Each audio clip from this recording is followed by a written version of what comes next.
नमस्कार, मी स्नेहा. आपण पाहताय साम टीव्ही. सेक्स एक सुखी जीवनाचा मंत्र. डॉक्टर विजय दहिफळे यांच्यासोबत या कार्यक्रमाच्या लाईव्ह भागामध्ये तुम्हा सगळ्यांचं मी स्वागत करते. मंडळी, सेक्स हा आपल्या सगळ्यांच्या जीवनाचा एक महत्त्वाचा भाग आहे, परंतु तो केवळ शारीरिक आनंदापुरता सीमित नाहीये, त्यापेक्षाही अधिक त्याची सीमा आहे. आणि त्यामुळेच सेक्स म्हणजे एकमेकांमध्ये असलेली निरोगी बांधिलकी जी निसर्ग निर्मित आहे, नैसर्गिक अशी आहे, निसर्ग नियमानुसार आहे. आणि त्यामुळेच लैंगिक संबंधांचे शारीरिक, भावनिक, सामाजिक आणि मानसिक आरोग्यासाठी खूप फायदे आहेत. हेच समजून घेण्यासाठी आमचा हा मंच आहे. मंडळी, या मंचावर याआधी आपण सेक्स आणि त्या संदर्भातल्या विविध महत्त्वाच्या विषयांवर डॉक्टर विजय दहिफळे यांच्याकडनं शास्त्रोक्त माहिती जाणून घेतली आहे. मग योगा, म्युझिक, झुंबा, सेक्स, धूम्रपान किंवा मद्यपान अशा अनेक विषयांवर डॉक्टर विजय दहिफळे यांनी आपल्याला शास्त्रशुद्ध सहज शैलीमध्ये मार्गदर्शन केलेलं आहे. आणि आज सुद्धा एका महत्त्वपूर्ण विषयांवर आपण डॉक्टरांचं मार्गदर्शन घेणार आहोत. मात्र त्याआधी डॉक्टरांविषयी जाणून घेऊयात एका छोट्याशा व्हिडिओच्या माध्यमातून. डॉक्टर विजय दहिफळे हे एक सुप्रसिद्ध सेक्सोलॉजिस्ट, यूरोलॉजिस्ट आणि अँड्रोलॉजिस्ट आहेत. डॉक्टर विजय दहिफळे यांचे क्लिनिक संभाजीनगर, हैदराबाद, दिल्लीमध्ये द्वारका आणि पुणे येथे आहेत. त्याचबरोबर नवी मुंबईमध्ये नेरूळ, खारघरमध्ये मेडिकोर हॉस्पिटल, ठाणे, दादर, अंधेरी, कल्याण, नाशिक, नागपूर, अहमदाबाद आणि दुबईमध्ये सुद्धा त्यांचे क्लिनिक्स आहेत. डॉक्टर विजय दहिफळे हे नेहमीच देशविदेशात कॉन्फरन्सेस आणि सेमिनार्ससाठी जात असतात आणि सेक्स बाबतच्या सगळ्या समस्यांवर मार्गदर्शन करत असतात. तर वयाची 50शी गाठल्यानंतर कसं असावं सेक्स लाईफ हे आपण डॉक्टरांकडून जाणून घेणार आहोत. आणि त्यासाठी डॉक्टर विजय दहिफळे आपल्या साम टीव्हीच्या स्टुडिओत आलेले आहेत. त्यांचं स्वागत करूया. Doctor, welcome. नमस्कार. मंडळी, पुरुषांमधील सामान्य लैंगिक समस्या अनेक आहेत आणि त्यापैकी इरेक्टाईल डिस्फंक्शन हे सुद्धा एक समस्या आहे. तसंच लैंगिक आरोग्य हे माणसाच्या जीवनाचा सुद्धा एक महत्त्वाचा भाग आहे. मग त्याचं वय किंवा त्या व्यक्तीची नागरिक स्थिती किंवा लैंगिक प्रवृत्ती काहीही असो, ह्या जोडप्याच्या नात्यांमधला सेक्स हा एक फार महत्त्वाचा भाग आहे. लैंगिक समस्या सुद्धा त्यात आल्याच आणि लैंगिक आरोग्याच्या अनेक समस्यांवर उपचार मात्र आहेत, हे आपल्याला विसरून चालणार नाहीत. आणि त्यामुळेच आपण या समस्यांबद्दल पुढे येऊन व्यक्त होण्याची गरज असते आणि डॉक्टरांची चर्चा करणं या सगळ्या संदर्भात डॉक्टरांशी हे फार आवश्यक असतं. आणि म्हणूनच सरांच्या पुणे क्लिनिकमध्ये आपल्या 21 वर्षीय विवाहित मुलाला घेऊन एक सद्गृहस्थ आले होते. आपल्या मुलाचं वैवाहिक जीवन वाचवावं अशी विनंती त्यांनी डॉक्टर विजय दहिफळे यांना केली आणि त्यानंतर या तरुणाविषयी सांगायला त्यांनी सुरुवात केली. डॉक्टरांना असं समजलं की या तरुणाच्या पत्नीची अशी तक्रार होती की त्यांचं लैंगिक जीवन फार निराशाजनक आहे. या तरुणामध्ये आणि त्याच्या पत्नीमध्ये लैंगिक संबंध लग्नानंतरही प्रस्थापित झाले नव्हते. ही तरुणी आणि त्यामुळेच काहीशी निराश होऊन माहेरी निघून गेली होती. शिवाय या तरुणाला अपस्मार किंवा एपिलेप्सी आपण ज्याला म्हणतो त्याचा त्रास होता आणि त्यामुळे हा तरुण गतिमंद सुद्धा होता असं सुद्धा एक निरीक्षण नोंदवण्यात आलं होतं. तसंच डॉक्टरांना हे सुद्धा या तरुणाशी बोलल्यानंतर जाणवलं की या तरुणाकडे लैंगिक शिक्षणाचा सुद्धा अभाव आहे. आणि त्यानंतर सरांनी या तरुणाचं समुपदेशन केलं. तसंच त्याच्या वडिलांना सुद्धा समजून सांगितलं की नक्की कोणत्या प्रकारची समस्या जी आहे ती त्यांच्या मुलाला आहे. आणि या तरुणावर डॉक्टरांनी व्यवस्थित उपचार सुरू केले. आता हा तरुण समस्यामुक्त झालेला आहे. तसंच आणखी पुढचे उपचार सुद्धा ते डॉक्टर विजय दहिफळे यांच्याकडे घेतात. डॉक्टर, काय सांगाल याबद्दल? एकतर ही एक वेगळी केस आहे आपल्याला म्हणता येईल, गतिमंदत्व आणि काही लैंगिक समस्या असतात. म्हणजे खरं म्हणजे हे बघा, नॅचरली कंजेनायटल म्हणा, ॲक्वायर्ड म्हणा, तुम्हाला काही समजा गतिमंदता असणं किंवा रिटार्डेशन असणं किंवा बौद्धांक हा चांगला नसणं किंवा त्याची समज नसणं, ह्या गोष्टी साहजिक आहेत. ह्याला आपल्याला टाळता येत नाही. पण जर हे पालकांना माहीत असेल तर त्यांनी कशा पद्धतीनं लग्न जमवताना पुढे जायला पाहिजे ते आपण डिस्कस करूया. सर्वप्रथम आपल्या जगभरातील सर्व साम टीव्हीच्या दर्शकांचं या लाईव्ह भागामध्ये मनापासून स्वागत आणि अभिनंदन. आणि जो तुमचा उत्स्फूर्त प्रतिसाद, सहभाग आणि तुम्ही सर्वांना हा पाहण्यासाठी लावता ते सुद्धा अतिशय महत्त्वाची, मोलाची गोष्ट आहे. आणि आमच्या फेसबुक लाईव्हवर देखील हे अवेलेबल असतं. आज जसं स्नेहाजीने सांगितलं की या ठिकाणी मतिमंता, गतिमंता किंवा कुठल्याही प्रकारचं कंजेनायटल किंवा ॲक्वायर्ड, बऱ्याचदा समजा कंजेनायटल म्हणजे काही जन्मताच त्या ठिकाणी काही डिलिव्हरी त्यांना हॅपॉक्सिया झाला किंवा ब्रेनचा सप्लाय कमी झाला, काही जणांना इपिलेप्सी असतं, मुलगा असो मुलगा असो दोघांनाही सांगतोय मी, किंवा बऱ्याचदा वयोमानानं त्या ठिकाणी काही पॅरालिसिस झालं किंवा कुठल्याही प्रकारची न्यूरोलॉजिकल डिसऑर्डर असेल तर हे बघा, त्याचं लाईफ तर त्याला जगायचं आहे, तो मोठा तर होणार आहे, त्याचं लग्न तर करावं लागणार आहे, पण महत्त्वाची गोष्ट आजच्या शोमध्ये आपण डिस्कस करणार आहोत. तर समोरची व्यक्ती जी पार्टनर आहे, लेडीज पार्टनर आहे किंवा ती बनणारी पत्नी आहे, त्याच्या घरच्यांना हे अवगत करणं आवश्यक आहे. कारण त्या पद्धतीने त्या मुलीला काळजी घ्यावी लागते. इव्हन आपल्या शोचा इम्पॅक्ट म्हणेन मी, म्हणजे मागच्या 2-3 आठवड्यामध्ये इव्हन बऱ्याच जणांना दृष्टी नसणारे त्यांना देखील त्यांचा पार्टनर हा एकदम आपुलकीने आपल्याकडे घेऊन येतो. आणि मी त्यांना विचारलं की म्हणजे तुम्हाला कसं काय कळलं, तसं मी 11 वाजता आम्ही आवाज ऐकला ना, म्हणजे तुमचं ते म्युझिक ऐकलं कृष्णाच्या मंत्राचं, तर ते ऐकून आम्ही येतो. म्हणजे त्या खरंच त्या म्हणजे कपलचं देखील अभिनंदन आणि कौतुक, कारण प्रत्येकाला याची गरज आहे आणि ते त्याचा उपयोग करून घेत आहेत. तर या ठिकाणी महत्त्वाचं सांगेन, अशा वेळेला समोरच्या व्यक्तीला अवगत करणं, ती व्याधी सांगणं लग्ना अगोदरच आवश्यक आहे का, नाही तर मग लग्नानंतर असा प्रॉब्लेम येतो. आणि मित्रांनो, असे जरी प्रॉब्लेम असेल त्याला घाबरू नका, तुम्हाला नक्कीच त्यातनं बाहेर पडता येतं. स्नेहाजी, आणखी तुम्ही सांगू शकता काही? नक्कीच. त्यामुळे लैंगिक समस्या असतील तर त्यांना घाबरू नका, त्या लपवण्याचा प्रयत्न करू नका. उलट पुढे या, व्यक्त व्हा, तुमच्या समस्या सगळ्यात आधी मान्य करा. आणि या संदर्भात तुम्ही डॉक्टर विजय दहीफळे यांना सुद्धा भेटू शकता, त्यांचं मार्गदर्शन घेऊ शकता. सरांची जी महाराष्ट्रातली वेगवेगळ्या ठिकाणची क्लिनिक आहेत, मग संभाजीनगरचं असो, पुणे, नेरूळ, दादर, ठाणे, कल्याण, नाशिक, नागपूर, नवी मुंबईमध्ये खारघर इथे सुद्धा डॉक्टर मेडिकवर हॉस्पिटलमध्ये आपल्याला भेटू शकतात. इथे सगळे सेंटर्सवर या, खरं तर सगळेजण नेहमी जातात, आपल्या लैंगिक समस्या मांडतात किंवा काही सेक्सशी संबंधित अडचणी असतील किंवा काही जाणून घ्यायचं असेल तर डॉक्टरांचं मार्गदर्शन इथे आहे. आवर्जून घ्यायला इथे अनेक लोक येतात, अनेक पेशंट्स येतात. तुम्ही सुद्धा असंच करू शकता. तुमच्या शंकांचं निरसन डॉक्टर आवर्जून करतील, हे मात्र मी अत्यंत खात्रीलायक पद्धतीने सांगू शकते. आणि आत्ता जर तुमच्या मनात काही तुमच्या लैंगिकतेविषयी प्रश्न असतील किंवा लैंगिक समस्या असतील तुमच्या काही, किंवा तुम्हाला सेक्सविषयी काही जाणून घ्यायचं असेल तर मग तुम्ही आमच्या या कार्यक्रमात सहभाग घेऊ शकता, डॉक्टरांना थेट प्रश्न विचारू शकता. आणि त्यासाठी आमचा स्टुडिओ क्रमांक लिहून घ्या. आमचा स्टुडिओ क्रमांक आहे 022-6930-2444. चला तर मग आता चर्चेकडे वळूया. डॉक्टर, पहिला फोन आलेला आहे. नमस्कार. अच्छा, संपर्क तुटलेला आहे. चला आपण आपल्या विषयाकडे वळूया. हा आपला जो चालू आहे विषय, आणखी यामध्ये सेकंडरी जे काही हँडिकॅपनेस असतं त्या कंडिशनमध्ये काय करायला पाहिजे सांगतो मी. बरेच जण काय होतं, काही ऍक्सिडेंट झाला, स्पाईनचा ऍक्सिडेंट झाला, काही पेल्विसचं फ्रॅक्चर झालं किंवा काही पायाचं फ्रॅक्चर झालं, आपण याच्यावर कधी डिस्कस करतो का? हो, ठीक आहे, तुम्ही नीट झाले, पण तुम्हाला एखादा पाय काही कारणामुळे गेला असेल, काही हाताला इजा असेल, काही कमरेला इजा असेल, मग अशा वेळेला त्या ठिकाणी बऱ्याच जणांना काय वाटतं की ह्याच्यानंतर माझं पर्सनल लाईफ संपलं. पण असं होऊ शकतं का? असं होत नाही का? कारण तुमच्या पार्टनरला समोरच्या नैसर्गिकरित्या जी रिक्वायरमेंट असते, त्यांची इच्छाशक्ती असते किंवा ज्या गोष्टी त्यांना रिक्वायर्ड असतात ते मिळणं आवश्यक आहे. अशा वेळेला तुम्ही तज्ज्ञांचा सल्ला घेणं, सेक्सॉलॉजी, सेरोलॉजी सेंटरला भेटल्यानंतर अतिशय सुंदर ट्रीटमेंट्स आहेत.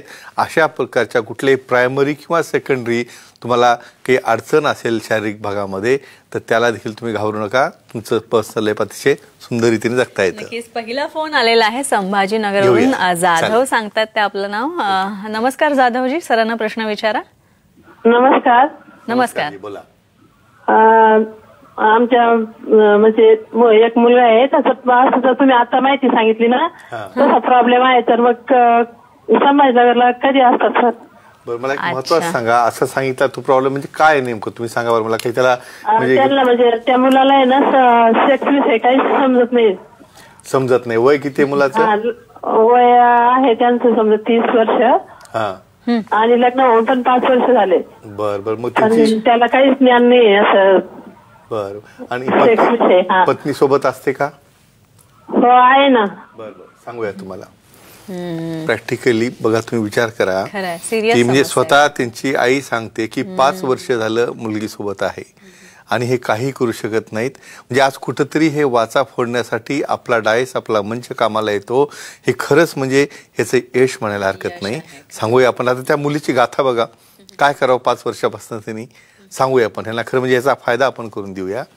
तुम्ही अजिबात काळजी करू नका. सर्वात महत्त्वाचं, बाकी आमच्या सेंटरची डिटेल तुम्ही सांगू शकता नंतर डिस्प्लेवर, तुम्ही फोनवर वगैरे अपॉइंटमेंट वगैरे तुम्हाला मिळेल पूर्ण. पण या ठिकाणी बघा, समजा समोरच्याची एवढी समजूतदारपणा आहे की ह्या व्यक्तीला, मुलाला काही कारणामुळं ही गोष्ट नसेल, काही चूक आहे का, काही दोष आहे का, त्याचा नाही. मग दोष कुठं आला की तुम्हाला जायचं कुठं, याला खरंच काही उपाय असतो का, किंवा समोरच्या पार्टनरने फक्त आपलं खाऊन पिऊन आणि घरात झोपून राहायचं मग हेच चालू ठेवायचं का असं नसतं. त्याला काही हार्मोनल प्रॉब्लेम आहे का पूर्ण ॲनालिसिस केलं जाईल. बऱ्याचदा हार्मोनल पूर्ण टेस्ट केल्या जातील. बऱ्याचदा काही कारणामुळे जो बौद्धांक मी म्हणतो किंवा ती डेव्हलपमेंटल ग्रोथ वय आहे 30 वर्षाचं पण समज असते 15-20 वर्षाची. मग त्याला कसं तुम्हाला मॅच करायचं तर या ठिकाणी पहिल्यांदा प्रॉपर एक्झामिनेशन करून त्यांचे जे पर्सनल पार्ट आहेत ते व्यवस्थित आहेत का, टेस्टिस ओके आहेत का, लिंग मोठं किंवा व्यवस्थित ओके आहे का, त्याला पहाटेचे मॉर्निंगचे इरेक्शन येतात का. त्याचबरोबर जेव्हा काउन्सिलिंग करतो त्यावेळेस मी पार्टनरला सोबत का बोलवतो अशा ठिकाणी ही मुलगी 5 वर्ष देखील काही न करता सोबत आहे म्हणजे तिचा काहीतरी मानसिक सपोर्ट आहे तर आपल्याला त्यांना ते समजावून सांगावं लागतं. वेगवेगळ्या थेरपी आहेत, हार्मोनल असतील तर हार्मोनल कॉजेस आहेत. बऱ्याचदा काही केसेसमध्ये समजा त्यामध्ये रिस्पॉन्स मिळत नसेल तर त्या ठिकाणी पी-शॉट थेरपी आहेत, बऱ्याचदा व्हॅक्यूम थेरपी आहेत किंवा गरज पडलं तर इम्प्लांट देखील करू शकतो.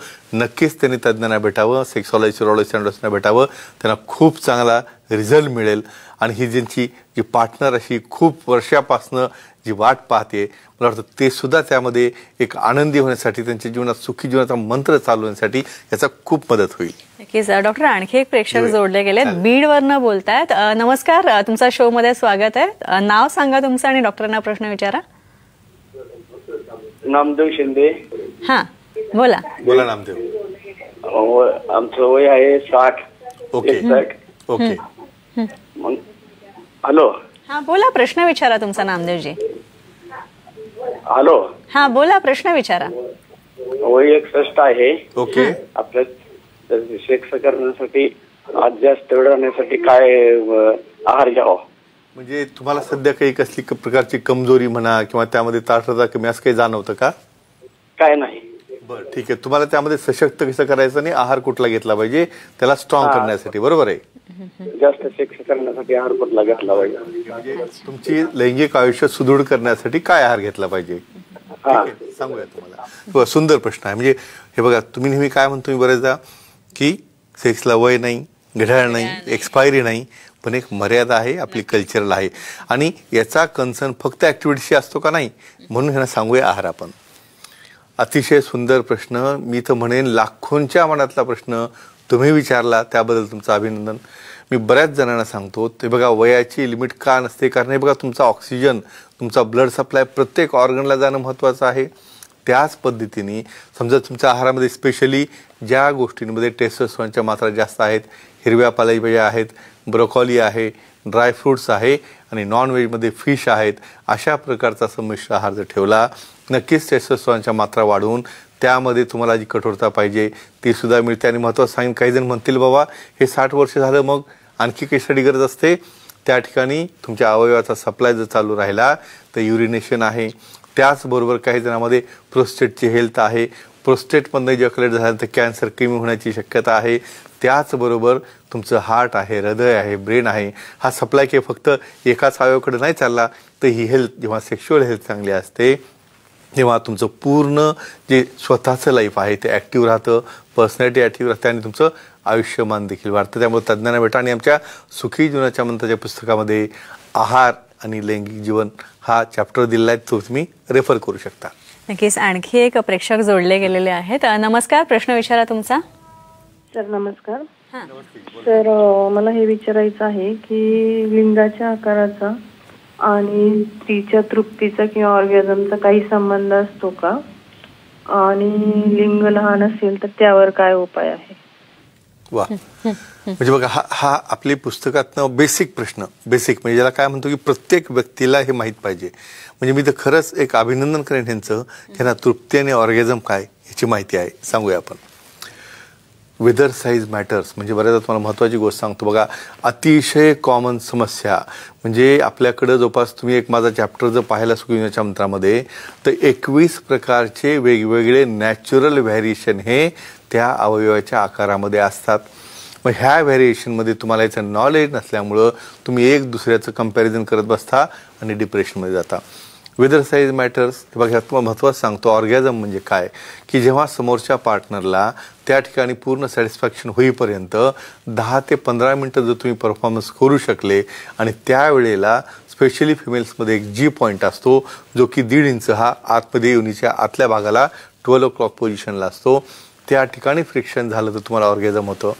मग हे ऑर्गॅझम होण्यासाठी एकदम समजा मायक्रोपेनिस असेल तर तुम्ही त्या ठिकाणी फ्रिक्शन करू शकत नाही, नक्कीच ऑर्गॅझम होत नाही. समजा ॲव्हरेज साईजमध्ये समजा अवयव असेल तर CAT म्हणजे क्वायटल अलाइनमेंट टेक्निक्स आहे ते बऱ्याच जणांना माहीत नाही. बऱ्याचदा प्युबिक सिम्पायसिस म्हणजे जो हाडाचा भाग असतो त्या ठिकाणी देखील तुम्हाला फ्रिक्शन केल्यानंतर ते आनंद मिळत असतो. आणि समजा काही कारणामुळे मायक्रोपेनिस असेल, लहान लिंग असेल, त्याला घाबरू नका. तज्ज्ञांना बेटा P-शॉर्ट थेरपी आहेत, स्कॅफोल्डिंग आहेत किंवा वेगवेगळ्या प्रकारचे इम्प्लांट करून देखील त्याला ओव्हरकम करता येतं. अतिशय सुंदर प्रश्न, त्यांचं मनापासून अतिशय कौतुक. नक्कीच. आणखी एक प्रश्न आहे, संगमनेरवरून दगडू कवडे बोलतायत. नमस्कार, तुमचा प्रश्न विचारा. हॅलो. हां, बोला. सर, म्हटलं माझा प्रश्न असा आहे की कांदा, लसूण, मिरची खाल्याने सेक्स वाढतो, खरं आहे का सर? बरं, आता मला तुमचं वय सांगा. मला एक थोडंसं एक तिथे हिस्ट्री घेऊ थोडीशी. वय काय तुमचं? माझं 52 वय चालू आहे. बरं. तुम्हाला काही सध्या जाणवतं का असं काही समजा लैंगिक शिथिलता वगैरे किंवा कमजोरी असं काही जाणवतं? नाही, असं काही जाणवत नाही सर, पण मी ऐकलं बा असं, खरं म्हणलं हे खरं आहे का बा असं? बरं, सांगू लागलीच सांगतो मी तुम्हाला. हे बघा, आता आहारावर एक प्रश्न होता त्याच्या अगोदरचा, किंवा कुठला आहार घेतला पाहिजे. तर यामध्ये स्पेशली कांदा, लसूण, अद्रक ह्या गोष्टीचा कन्सर्न येतो टेस्टोस्टेरॉनशी. सांगूया आपण. या हे बघा, आपल्या शरीराला ॲक्टिवेट करण्यासाठी मेल हार्मोन हे टेस्टोस्टेरॉन आहे. टेस्टोस्टेरॉनच्या मात्रा जोपर्यंत नॉर्मल लेवलला राहत नाहीत तोपर्यंत तुम्हाला लिबिडो म्हणजे इच्छाशक्ती, अराउजल म्हणजे त्यामध्ये इंटरेस्ट घेणं, डिझायर म्हणजे त्यामध्ये तुम्ही इन्व्हॉल्व्ह होण्याची कॅपॅसिटी, नंतर पुढचा सेक्शुअल रिस्पॉन्स सायकलमध्ये तो प्लॅटोमध्ये जातो, नंतर त्या ठिकाणी ऑर्गॅझम होतं, नंतर रिझोल्युशनची फेज असते. मग यामध्ये जाण्यासाठी तुमच्या आहाराचा काय संबंध राहतो हे बघा, विचार करा. समजा टेस्टोस्टेरॉन स्टिम्युलेट होण्यासाठी कुठले कुठले भाग लागतात. बरेचदा हे कांदा, लसूण, अद्रक, आले हे सर्व काही जे मसाल्याचे पदार्थ आहेत ना, इव्हन तुम्हाला मिरचीसुद्धा सांगतो, त्यामध्ये बऱ्याचदा रेड चिली असतात, रेड सॉस असतात किंवा अशा बऱ्याचशा गोष्टी आहेत ज्यामुळे की टेस्टोस्टेरॉनची मात्रा वाढते. नक्कीच यामुळे त्यामध्ये फरक पडतो, पण पर्सन टू पर्सन व्हेरिएशन असतं, त्यांची आवडीनिवडी आहेत किंवा काही प्रकारचे लिमिटेशन आहेत हे लक्षात घेऊन आणि तज्ज्ञांचा सल्ला घेऊन जर तुम्ही हे आहारात वापर केला तर नक्कीच त्याचा तुम्हाला चांगला फायदा होऊ शकतो. नक्कीच. डॉक्टर, मला एक प्रश्न असा आहे की जेव्हा सेक्शुअल डिस्फंक्शनची समस्या असते एखाद्या पुरुषामध्ये आणि मधुमेह सुद्धा असतो त्यांना, तर मग सेक्स ट्रीटमेंट घेताना कोणत्या प्रकारची काळजी घ्यायची असते? अतिशय महत्त्वाचा प्रश्न तुम्ही विचारला. म्हणजे 50% जनता सध्या डायबिटीसनं त्रस्त आहे आणि त्यामध्ये आणि त्यात ही कमजोरी. सांगूया आपण. मित्रांनो, या ठिकाणी महत्त्वाचं सांगतो, पहिल्यांदा सर्वात महत्त्वाचं, डायबिटीसला अजिबात घाबरू नका. हे बघा, डायबिटीस हा आजार अजिबात नाही, हा लाईफस्टाईल डिसऑर्डर आहे. आणि परत सांगतो की डायबिटीस झाला म्हणजे मला आयुष्यभरासाठी राहिला आणि आता माझं काही खरं नाही असं नाही. तो तुम्हाला रिव्हर्स देखील करता येतो, पण त्यासाठी तुमचे लाईफस्टाईल चेंजेस आहे, सवयी आहे, व्यसन आहे, लठ्ठपणा आहे, वजन जास्त आहे, तुमचा स्ट्रेस आहे, खूप फॅक्टर आहेत. मग हे डिस्फंक्शन फक्त मेललाच होतं का? नाही, फिमेलला देखील होतं. स्पेशली काय होतं डायबिटीसमध्ये, त्या ठिकाणी ब्रेनकडनं जो रिस्पॉन्स तुमच्या अवयवाकडे जात असतो, मज्जातंतूमधनं त्याचे मायलिनेशन जे आहे त्यात थिकनिंग होतं, डिमायलिनेशन होतं, त्या ठिकाणी संवेदना पोचत नाहीत. संवेदना पोचल्या नाही तर तुमच्याकडनं लिंगाकडनं येणारा रिस्पॉन्स ब्रेनमध्ये जो आहे त्याचं नायट्रिक ऑक्साईड बनणं किंवा ती जी सायकल आहे पूर्ण सायक्लिक जिमची पीडी 5 मीटर या सर्व गोष्टी त्याकडे थांबल्या जातात. म्हणून एकच सांगेन, या ठिकाणी डायबिटीस कंट्रोलमध्ये आणणं, कंट्रोलमध्ये जर मात्रा ठेवल्या, व्यवस्थित एक्सरसाइज केली, रेग्युलर पद्धतीने तुम्ही व्यायाम केला आणि आणखी एक महत्त्वाचा भाग मी ॲड करतो या ठिकाणी, अल्कलाइज वॉटर. आपल्याकडे ॲसिडिक वॉटर असतं आणि ॲसिडिक वॉटरमुळं आपल्या मेडिसिनचा इंटेक किंवा त्या टिश्यूपर्यंत आतमध्ये ते मेडिसिन पोचत नाही. तर अशा प्रकारचे खूप चांगल्या प्रकारचे अल्कलाइज वॉटर सध्या आपल्याकडे अवेलेबल आहेत. ती जर वापर केला तर त्या ठिकाणी डायबिटीस हा मॅक्झिमम कंट्रोलमध्ये येतो. त्यातल्या वाहिन्यांचा फ्लो, त्याचा व्यास, त्याची लवचकता, ब्लड फ्लो आणि नर्व कंडक्शन व्हेलॉसिटी ही ओके झाल्यानंतर त्या कमजोरीतून तुम्ही बाहेर येता आणि नक्कीच तुम्ही डायबिटीस असताना देखील शेवटपर्यंत तुमचं पर्सनल लाईफ हे चांगल्या पद्धतीने जगू शकता. नक्कीच. डॉक्टर, आता वेळ झाली आपल्या क्विज कॉन्टेस्टची, मात्र त्याआधी आजचे विनर आहेत कोण ते सांगूया. आपले विनर सांगायचे, दिगंबर पांचाळ बीडचे. आपल्या मागच्या वेळेसचे ते आपल्या सेंटरला आले, त्यांनी प्रोटीन घेतलं, गिफ्ट घेतलं, आपल्या मित्रांसाठी देखील ते घेऊन गेला आणि त्यांनी आनंद व्यक्त केला. आणि अशाच पद्धतीने तुम्हाला सहभागी व्हायचं असेल तर चिठ्ठी काढायला लागेल. बघूया आपण आता कोण विनर आहे. म्हणजे तुमच्या परमिशन शिवाय कोणालाही काही गिफ्ट मिळत नाही, त्यामुळे हा अतिशय महत्वाचा भाग असतो आपला. चला चला पाहूया. वा, आपण गेलो आता नंदुरबारला. जगदीश लोहार नंदुरबारचे, यांचं अगदी मनापासून अभिनंदन. कुठल्या प्रश्नाला उत्तर दिलं होतं यांनी? स्पेशली जेव्हा व्हायरल वॉर्ड्स, पेनिसवर व्हायरल वॉर्ड्स असतात त्यावेळेस कमजोरी असेल तर काय करायला पाहिजे. तर पहिल्यांदा व्हायरल वॉर्ड्सचे ट्रीट करायचे असतात. कशा पद्धतीने? आयदर लेझर पद्धतीने, काही अँटीव्हायरल एजंट्स, काही अँटीबायोटिक किंवा बऱ्याचदा काही केमिकल एजंट्स वापरून त्याला आपण नाश करू शकतो. आणि सोबत कमजोरी ट्रीटमेंट नक्कीच घेता येते. आणि असं इन्व्हॉल्व्ह व्हायचं असेल तर प्रश्न विचारायला लागेल. विचारा त्यासाठी. हा शो जर मिस झाला असेल तर साम टीव्ही सुखी जीवनाचा मंत्र टाईप जरी केलं तर पूर्ण शो पाहता येईल. त्या गुरुवारपर्यंत तुम्हाला उत्तर द्यायचा प्रश्न कोणता? जर तुम्हाला डायबिटीस असेल आणि कमजोरी असेल तर अशा कंडिशनमध्ये तुम्हाला काय काळजी घ्यायला पाहिजे? मित्रांनो, हे उत्तर द्या, ह्या कार्यक्रमात सहभागी व्हा, गिफ्ट जिंका. आणि यामुळं तुम्हाला ही मोठी संधी मिळेल की तुमचं पर्सनल लाईफ डायबिटीस असताना देखील कसं चांगलं ठेवायचं. या ठिकाणी चित्रफितीमध्ये अतिशय महत्त्वाचे इव्हेंट तुम्ही पाहताय. Indian medical association Chhatrapati Sambhajinagar याचा कालचा आपल्या स्वातंत्र्य दिन 78वा स्पेशली फार मोठ्या पद्धतीनं आयमध्ये त्या ठिकाणी सादर करण्यात आला. आपल्या प्रेसिडेंट जे आहेत doctor Ujjwala Defale, aesthetic laser and plastic surgeon, त्याचबरोबर सेक्रेटरी विकास देशमुख आणि पूर्ण IMAची ऑर्गनायझिंग कमिटी त्या ठिकाणी उपस्थित होती. वेगवेगळ्या प्रकारच्या ॲक्टिव्हिटी, चित्रकलेचं प्रदर्शन, म्हणजे ज्या डॉक्टरांमध्ये ज्या कला आहेत त्याचं प्रदर्शन त्या ठिकाणी भरवण्यात आलं होतं. त्याचबरोबर पूर्ण वेगवेगळ्या ॲक्टिव्हिटी, सर्वांचं एक स्पेशली स्नेहमिलन त्या ठिकाणी होऊन हा इंडिपेंडन्स डे अतिशय चांगल्या पद्धतीने साजरा करण्यात आला. विकसित भारत हे जे एक ब्रीदवाक्य आहे जे आपल्याला 2047मध्ये पूर्ण करायचं, इकॉनॉमिकल आहे, एज्युकेशनल आहे, बऱ्याचसा कल्चरल आहे, अशा सर्व डेव्हलपमेंटबद्दल कसं करायचं त्याबद्दल प्रेसिडेंट डॉक्टर उज्ज्वला देफळे यांनी अतिशय छान मार्गदर्शन केलं. या ठिकाणी काही बर्थडेचे तुम्ही हायलाईट्स पाहताय. माझं कल्याणचं जे ओरिजिन हॉस्पिटल सेंटर आहे त्याच्या संचालिका सीमा गुंड आणि डॉक्टर अशोक गुंड, या ठिकाणी सीमांचा वाढदिवस अतिशय चांगल्या पद्धतीने आम्ही नेहमी हॉस्पिटलमध्ये सेलिब्रेट करतो. त्यामुळे एक प्रकारची सर्वांना ऊर्जा मिळते, एक प्रकारची एनर्जी मिळते आणि सर्वांच्या जीवनामध्ये कशा पद्धतीने आनंद करावा, ह्या फार लहान लहान गोष्टी असतात. तो ह्या छोट्या गोष्टींमुळेच खऱ्या पद्धतीने तुम्हाला जीवनामध्ये कसं सुखी राहावं, छोट्या गोष्टींमध्ये कसा आनंद घ्यावा, खरंच याची माहिती मिळत असते. स्नेहाजी, आणखी काही तुम्ही सांगू शकता? नक्कीच. आणि खरं तर सगळ्यांचं लैंगिक आयुष्य सुखकर करणं आणि सगळ्यात महत्त्वाचं म्हणजे लैंगिक शिक्षणाचं महत्त्व. लैंगिक शिक्षण सगळीकडे समाजाच्या स्तरावर आणि सगळ्या वयोगटात पोहोचवणं हाच आपला मुख्य उद्देश आहे. आणि तो आपल्या या कार्यक्रमाच्या माध्यमातून कुठेतरी साधला जातोय, सफल सुद्धा होतोय. आणि आता डॉक्टर, आता वेळ झाली आहे खरं तर इथेच थांबण्याची. खूप गप्पा मारायच्या तुमच्याशी, मात्र आता आपला वेळ पुरत नाहीये, त्याच्यामुळे आपण आता इथेच थांबतोय. वेळ झाली प्रेक्षकांचा निरोप घ्यायची. तुम्ही इथे आलात त्यासाठी खूप खूप आभार तुमचे. धन्यवाद. यानंतर इथेच थांबतोय. नमस्कार. नमस्कार.